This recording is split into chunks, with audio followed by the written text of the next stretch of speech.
apa yang saya dapatkan. Mungkin ini tidak ada di teori, jangan cari di buku. Ya. Karena apa yang kita terima selama ini di buku justru menyesatkan kita. Ya. Karena sistem yang kita lewati selama kita sekolah tidak justru mendekatkan kita dengan Tuhan, justru menjauhkan kita dengan Tuhan. Tapi saya bersyukur tadi apa yang saya langsung aja pada materi ya.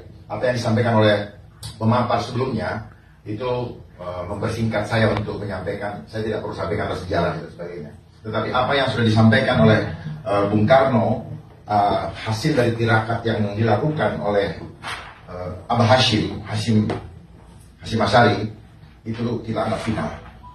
Karena ketuhanan yang Maha Esa ditaruh pada posisi yang nomor 1. Kita anggap final. Supaya tidak lagi perlu harus disederhanakan, tinggal bagaimana kita memahaminya secara dalam konteks nilai-nilai spiritual. Itu yang selama saya hidup, selama saya sekolah, sampai detik ini, belum satupun ada yang menyampaikan secara tepat.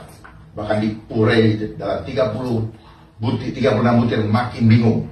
5 aja udah susah ngapalinya, 36 butir. Apakah ini kebetulan? Atau mungkin ada desain yang kita nggak tahu. Desain itu direncanakan, justru menjauhkan kita supaya kita terpolarisasi. Baik, sebelum saya akan sedikit refleksi. Pancasila kita udah tahu dasar negara, falsafah bangsa dan negara Indonesia. Ini menjadi dasar setiap hukum, undang-undang, peraturan yang dibuat harus bersumber kepada Pancasila. Pertanyaannya, apakah semua perundang-undangan sekarang ini ya bersumber kepada Pancasila? Dengan tegas saya katakan, banyak yang tidak. Sejak apa? Sejak masuknya infiltrasi asing lewat amandemen Undang-Undang Dasar 45, seperti yang sudah disampaikan oleh Bapak tadi. Disitulah awal mula penggerogotan yang terjadi terhadap nilai-nilai ketuhanan yang menjadi jati diri daripada bangsa Indonesia. Sadar atau tidak sadar, sebenarnya kita sudah jauh dari cita-cita dan tujuan proklamasi tahun 1945 yang tercantum di dalam Undang-Undang Pembukaan pasal ayat 2 dan pembukaan ayat 2 dan 4. Kenapa terjadi penyimpangan yang begitu jauh? Akibat arus global. Dan itu apakah terjadi dengan sendirinya? Tidak. Ada yang mendesain. Sejak tahun 1945 didesain oleh United Nations. Jadi ketika kita masih menjadi anggota United Nations, jangan harap Pancasila jalan. Saya tegas katakan, saya ambil risiko dengan perkataan saya, karena saya tidak mau bangsa ini hancur. Saya siap untuk berdebat, berbicara dengan siapapun yang ada di bangsa ini demi kembalinya cita-cita luhur bangsa Indonesia. Siapapun, saya siap. Sebagai anak bangsa, saya tidak mau bangsa ini hancur. Karena saat ini saya sudah melihat kehancuran sudah di depan mata. Mohon maaf kalau ada yang tidak senang dengan kata-kata saya, tapi saya harus sampaikan ini dengan sungguh-sungguh. Terutama 2 tahun terakhir ini, kita sedang dijauhkan dari iman percaya kepada Tuhan. Kita disuruh, dipaksa percaya kepada opini yang dibangun lewat narasi-narasi akademis. Nanti saya buka. Jadi Pancasila, hukum dan hukum-hukum itu sekarang tidak lagi berketuhanan. Tidak lagi ada keadilan. Bagaimana mau beradab? Bagaimana bersatu? Omong kosong semua itu persatuan dan kesatuan. Bicara wawasan kebangsaan tanpa ada persatuan dan kesatuan, omong kosong. Dan tanpa beradab, omong kosong. Tanpa berketuhanan, omong kosong. Kita bilang ketuhanan yang Maha Esa, tetapi kita membeda-bedakan. Itulah polarisasi yang terjadi. Era digitalisasi sebenarnya adalah proses dari globalisasi. Globalisasi apa? Kita mau disatukan dalam satu sistem digital dengan adanya gadget di tangan kita. Gadget ini adalah cara atau alat mereka untuk mengintai kita, membelenggu kita, menerkam kita.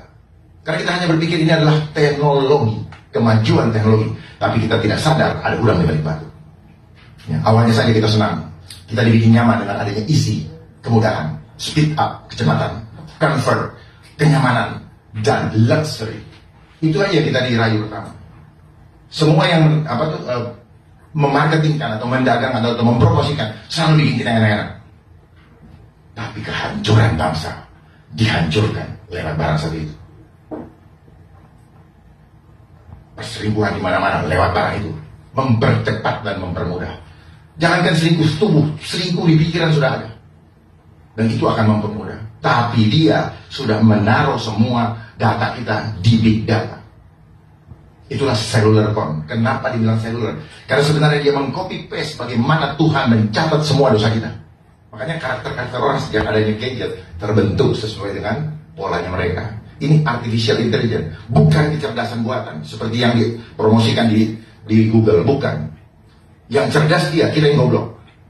Kita beli pakai uang kita, tapi kita dihancurkan.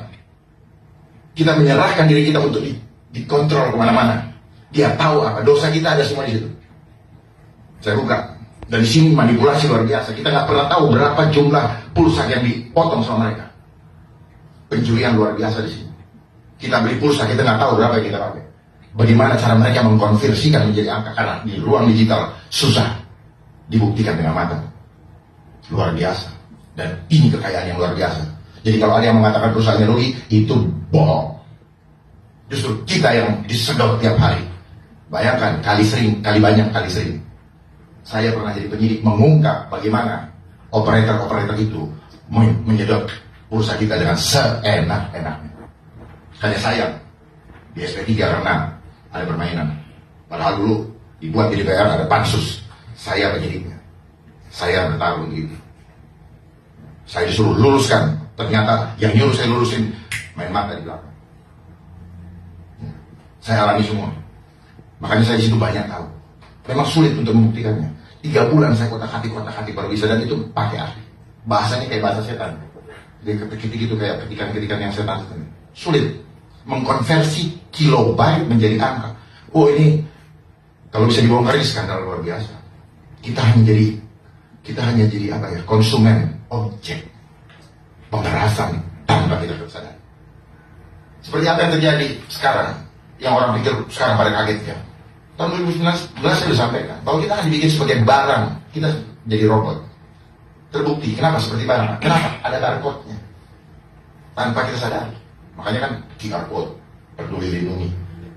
Ya. Tujuannya ke sana. Tapi kan takut-takutin dulu. Karena memang itu polanya. Ini adalah operasi intelijen dengan menggunakan isu kesehatan.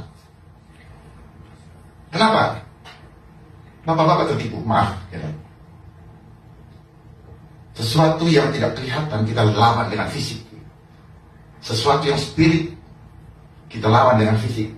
Kita dibikin goblok sebenarnya. Maaf, kita sedang berperang dengan sesuatu yang kita tidak tahu. Mindset kita sedang dipermainkan. Hancur gitu. Paling gampang, kenapa? Kesehatan berhubungan dengan tubuh. Makanya dia mainkan isu itu. Kenapa WHO mainkan isu itu? Karena dia adalah underbownya United Nations. Gitu Pak. Tanpa sadar kita dari giring untuk percaya dengan berhala. Segala sesuatu ciptaan manusia kita percaya menggantikan otoritas Tuhan, maka itu berhala. Maaf, saya harus sampaikan ini.